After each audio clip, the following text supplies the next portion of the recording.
Let's learn everything about selectors and web automation in Microsoft Power Automate Desktop.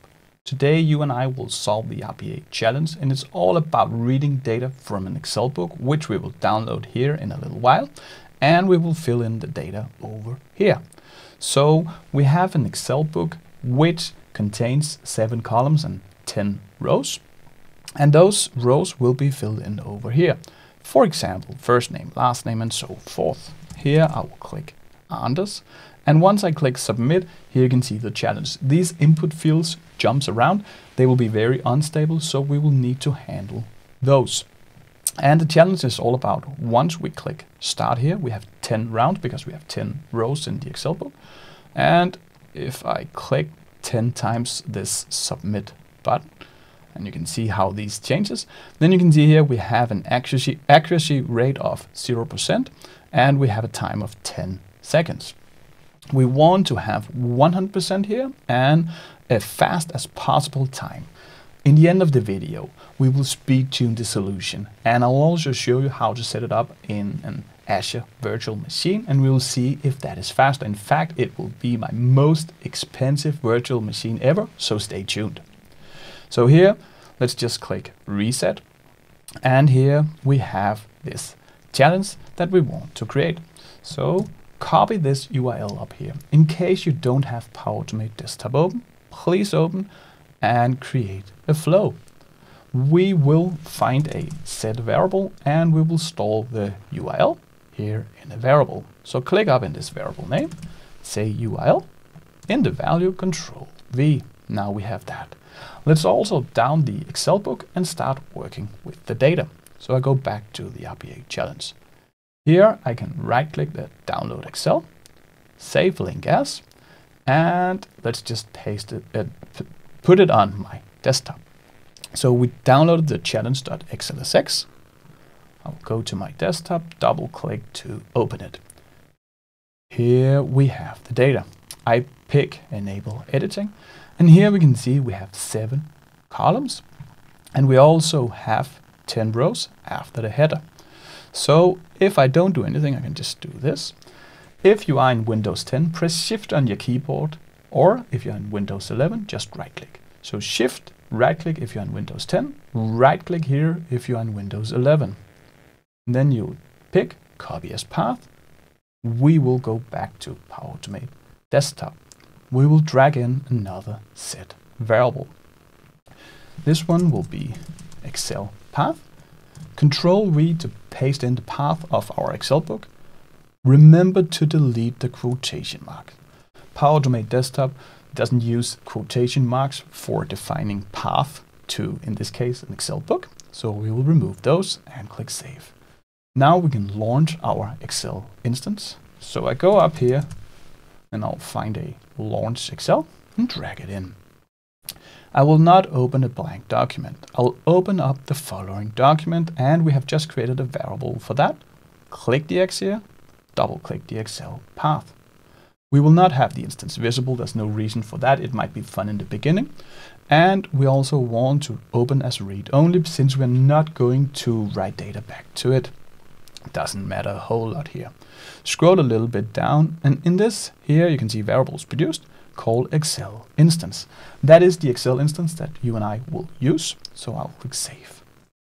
Now we can read. So I go up to Actions, find a Read from Excel worksheet. Here you can see we work in the Excel instance. I want to retrieve all available values from worksheet. Go into Advanced. Our data set have headers, so I'll tick this. First line of range contains column names. The variables produced, that will be Excel data. This is a data table. A data table looks like an Excel sheet. It has rows and columns, and we treat it almost the same. This is faster than automating an Excel book, clicking around. So we always use data tables. I click Save when we automate Excel. We also want to close these instances. So I'll find a Close Excel and drag it in. Here I'll just close the Excel instance and don't save the document. I'll click Save. Right now we will test it, so we can click Run up here. We will just test that we can read this data into a data table. So what you also want to see here is that you want to see that that going over here, you don't want to have read 999 rows like I did here. If I double click to open it, always inspect your data. We will fix this mistake at first. If I scroll down, I can see many empty rows. This is part of the challenge. So let's go fix that first. Let me minimize this. Let's open up the Excel book once more. And this is because we have empty rows down here. So what you will do is to click this 12, Control Shift down arrow on your keyboard, go over here, right click, click delete, and we have deleted all those empty rows. I can just click save. Now I can close down this Excel book. I can go back to Power Automate Desktop and we can start, we can run the automation once more to see that we are not reading 1,000 rows this time. There you go, 10 rows and 7 columns. If I double click this, here you have it. We have the 7 columns and we have 10 data rows. So each row is an entry in our system.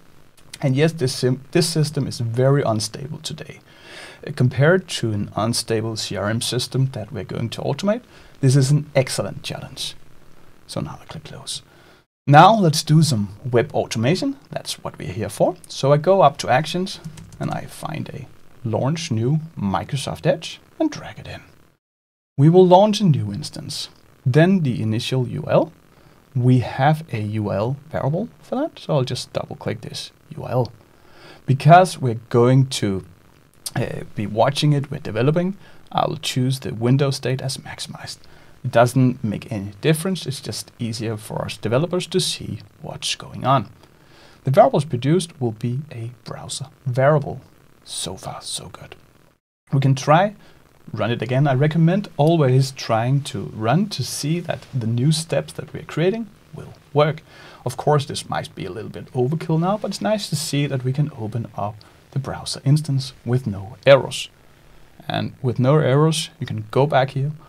When you see a little green check mark down here in the left corner, you know that your automation has succeeded. So what are we going to do now? Let me go back here.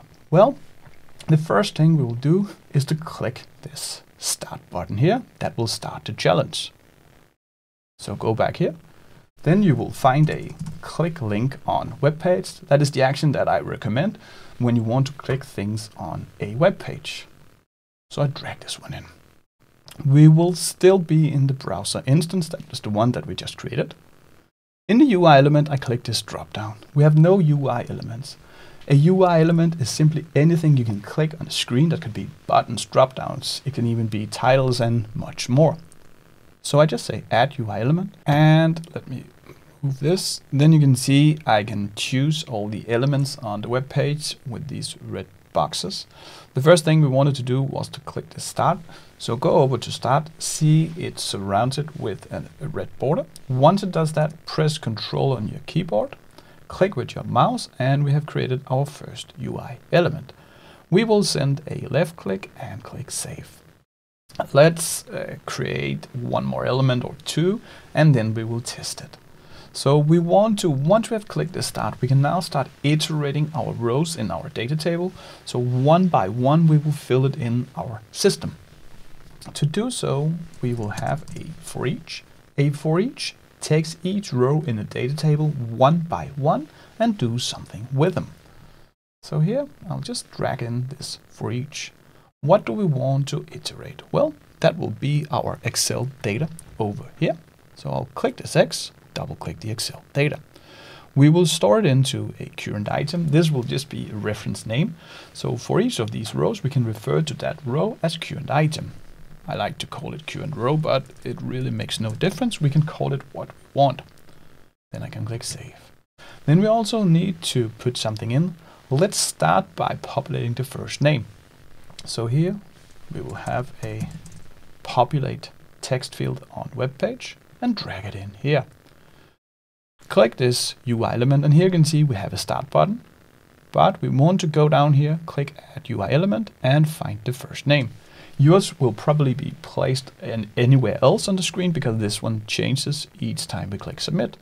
So I take this one here, press Ctrl on my keyboard, click with the mouse, and we have created it. Then we need to specify what we want in it. So I could, for example, say Anders. That will not be right here. So I'll delete that once more. So what we want to do is to go into the current row. This is a row in our data table. This row has the current row that will be this data here, and it has columns. So once I do this, I'll go over, click this X, double click the current row. I go inside here, this percentage sign. Then I make a hard bracket. Then in single quotation mark, I will put in the first name. So that will be first name, like this, single quotation mark, and a hard bracket end. This will be the header. So once I click save here, let me show you. I'll go up to this Excel data. Here you can see this is the header. That will be the same for each one of these rows, as they will have headers like in this data table. So having done this, we can test the automation once more, and now the fun part start. Because now we need to learn about selectors, because you will see that this flow will break. It will click start in a little while. Here we go. And once it's done that, it cannot find the first name. That makes sense because this field changes. So we need to create a stable solution that will take this into account. Once I go back here, we can see that form field with selector input ID equals some ID not found. Let me first teach you a little bit about selectors, then we will go back here and fix this.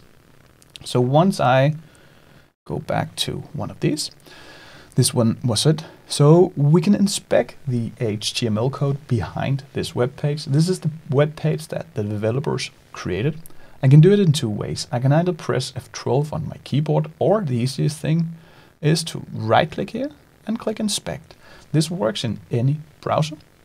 And here you can see we have this field. You can see I can also move these elements here in the code to find the elements. If I can't find it, or if I mistakenly click somewhere else, I can always click this, select an element in the web page to inspect it, choose it once more. If your developer tools is not down here below, if it's to the right, then it will look like this. This is not the perfect place to have it. It will work, but I like it in the bottom. So what you will do here is to click these three dots and dock to the bottom instead. Let's make sure that we are in first name. And here you can see something. You can see that we have an input element here. And we also have some attributes. So the input, that is an element. And for this element, we have some attributes. For example, we have an ID. This ID is something that Power Automate Desktop can use to identify this input field. And here you can see it's called G8UDE. And what Power Automate Desktop is trying to find is an input element. That is true. And it's also true that we're looking for an attribute. But this attribute got another ID. So this one is clearly changing for each iteration. And if I go back here, and I can see that if I click submit, and I'm in round 2, try to inspect the first name once more. Here you can see that now it's GZIAA. And let me just do it once more. You can see that this ID is changing. So we cannot use this as a selector because this is not stable. So Power Automate Desktop try to use an ID with an attribute that changes all the time. But could we find something in this element that will not change? Try to look here in this ng reflect name. This says something about label first name. Once I click submit, let me inspect the first name once more. You can see this one is not changing. So we will use this instead. What you can do here is to double click it, or let me just see, it's not triple. It's triple clicking, sure, right? Then you can just Control C, copy it, and then we go back to Power Automate Desktop. To change this selector over here, we go up to UI Elements, then you can see here we have the input text. That was the first one we created. Let's give it a better name first. This will just be cosmetics, but it looks nice and it's easier to have control of what's going on in your flows. How you do this is to right click, press rename, and here I can just say input text, first name, click enter. You can also see it updates over here. Now double click to open this. Here you can see the selector that it uses now. And this is why it cannot populate the text fields. What you can do is to go up to this text editor here, and we have we need to delete this attribute with its value. Press Ctrl V, and here we have a much better selector because the input element that is always present. And now we chose to look for the ng reflect name labeled first name. We can click save. Let's also just save the flow for all sake. And we can try to run the automation once more. So here it takes a few seconds. Remember, there's no autosave in Power Automate Desktop. That's why I save it here and there. So if I click run now, then you will see it will launch our Excel like it did before. We know that works. And now you should see that it will click start, and then it starts filling in the first name. Then it will fill in this first name everywhere. So now we just need to click submit, and we also need to fill out all these other things. So to click submit here, we can see that it also works for this next iteration. I can click submit manually, and it works. We have identified the first name field, and we have created a stable selector. So if I go back to Power Automate Desktop, then we will have a click link on web page, drag it in here in the end of the for each. We will create a UI element here. We will have the submit, press Control, press the left click on your mouse. We have created an element for the submit. So far, so good. But let's create 6 more populate text field on web page, so we are ready to solve the challenge in one go. So let us go back to our developer tools here. If I try to inspect the next one, that will be the last name. I just need to find where it is. It is here. So I click this arrow here, click the last name, and here we can see we have an ng reflect name label last name. Sometimes you have to be a little bit more creative to find these things, but we will use it here. I'll again press Ctrl C to copy the selector, and I'll go back. We could of course drag in 6 populate text field on web page, but there's an easier way to do this. If you go over to UI elements here, we can start adding these UI elements, and we can do 6 in a row, and then we can just fix the selectors. So if I click add UI element, we will just be picking 6 ones here. So we can start with last name, Control and click with your mouse. Company name, I can also press, this doesn't matter which of these I pick actually, but I'll need to pick different ones, so I'll just go over first name. Now we have some pretty static selectors that we cannot use, but we have created 6 elements we can work with. I click done. We can take the first one here. Let's right click, rename, and here you see the power of renaming your UI elements. This will make it easier to work with. And the next one was called last name. I'll click enter. Then I go inside it. I go up to text editor again. You will get very good at this. I really recommend you to do so. Control V, we now have a selector for the last name. I also need to delete one of these quotation marks here. Then I can click save. Now we have the last name. We will fill in the other ones here. So if we want to do it in the same go as we have the variables, I could go back here and then I can say what comes next. That is company name and role in company. So let's do those. I'll go back here. The first one was company name, and we will click here, click the arrow, click here. Here you see we have an ng reflect name company name. I'll copy this, go back here, go to the next one that looks quite static, right click, rename. This one will be my company name. I'll go inside it, text editor, and Control V. That was another one. Then we have role and company. So again, right click, rename, role and company, enter, double click to open it. Then we also need to find the label. So I'll click the text editor, go down here, role and company, that will be label role. So I simply just mark this, Control C to copy it, go back here, and I'll change the selectors. I'll have a guide on UI elements and selectors going out in like 2 weeks, so make sure you subscribe to the channel to get that guide. Let me inspect what comes next. I think it was address. That is address, email, phone. Let's create them in that order. Find my developer tool. I will take the address. That will be label address. Control C. I will right click, you know the drill. So just take it in your speed, double click to open it. And this is a very good exercise for manipulating selectors, which you will use a lot as an RPA developer. So then we will have an email, phone, and I already forgot since I talked too much. I'll have the email and then the phone. Go back here, find the attribute for email, which is here. It will be label email. Control C, go back here, you know the drill. Rename, email, double click to open it, click text editor, like this. And we only need the phone number, then we're done. We can start testing it, and yes, we will speed hack it and set it up in an Azure virtual machine to see if we can make it even faster.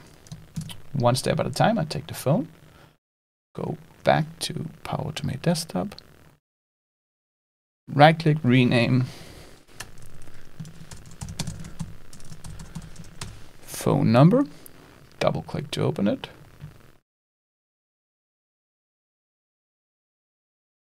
put it in here, click save. Now we have created UI elements for each.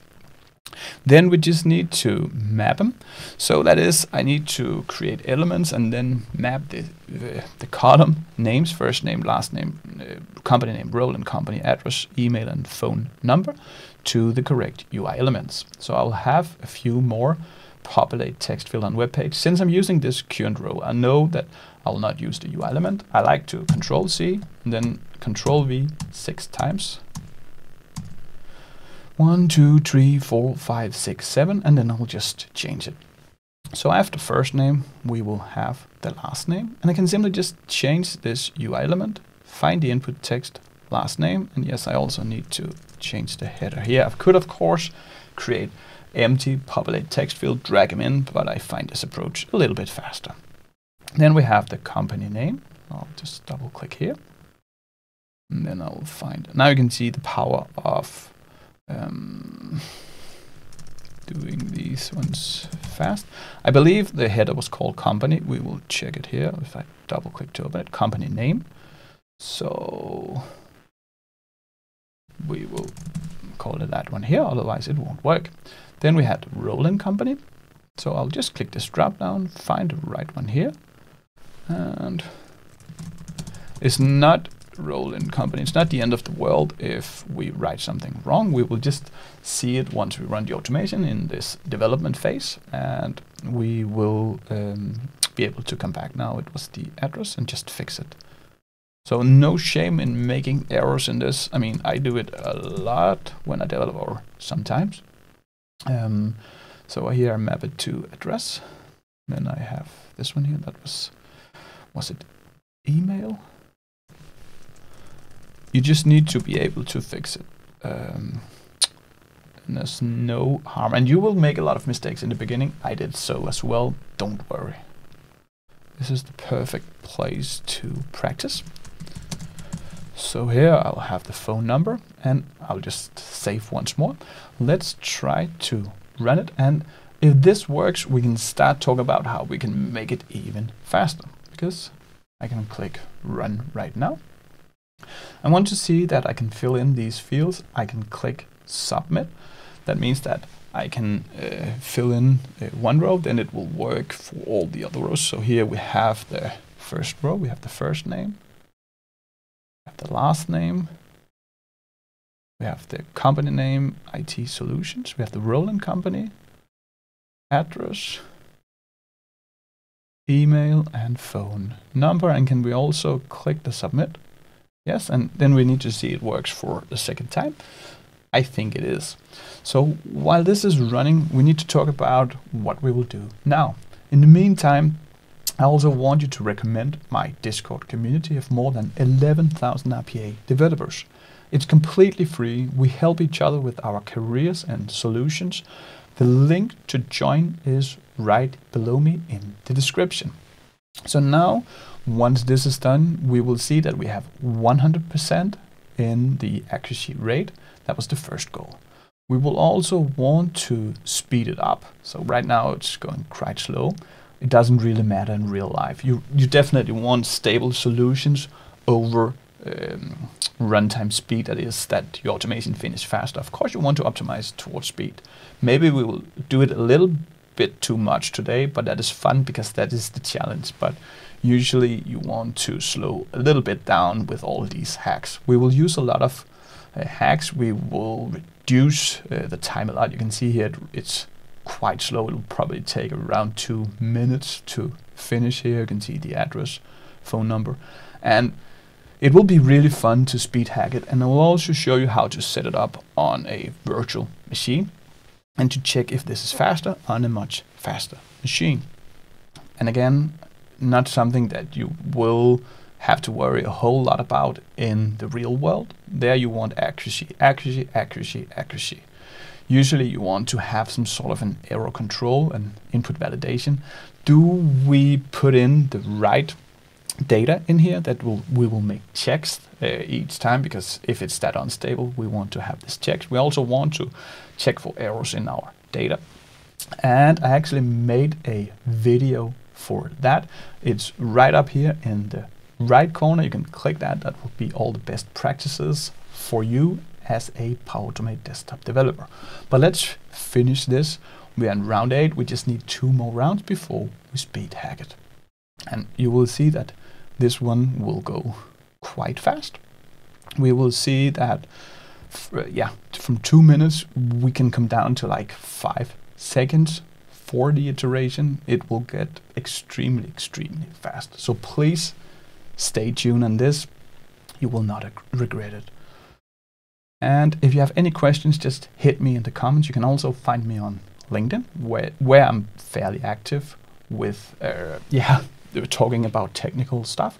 Feel free to follow me, or if you want to connect with me, you just need to press my profile, the 3 dots, and click connect. It's a little bit hidden, that connect button with me, but it's there, and I'll gladly connect with you. So here you can actually see we have like 3 minutes, but we have 100%. So the first thing we can do is to fix this run delay to 1 millisecond instead of 100. And that is a run delay between each of the actions in your automation. And so what's important here is that in this editor, Power Automate Desktop makes a little bit of delay so you can see what's going on as a developer. Once it goes into production, this run delay will be removed. But it is an important one. Then you also can, if you go into these populate text fields, we can go into the advanced. Here you can untick this wait for web page to load. Do it in each one of these. Here. Don't skip one. This one was the 3rd one, I believe. Here. And this means that we will not wait for the web page to load. This will make it faster, but it will also be more unstable. It's good here because here we compete for speed.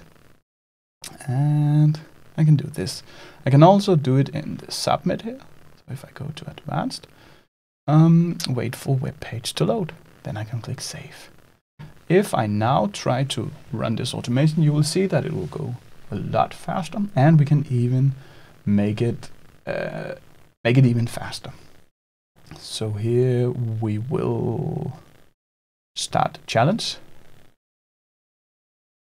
And yes, it goes a little bit faster, but it's still a little bit slow. I mean, now it will probably take close to a minute. It's not really fast, so but it helped. We are faster, but let me just close this browser here, if I can, here, and we will have an error. That was expected. So what we can also do is to open up these populate text fields on web page. Then you will click this drop down, and here you will have this populate text field using physical ones. Disable this. I can click save. I'll also do it here. Do it in each one of this. That means that we send virtual clicks instead of these physical ones here. And let me just do this.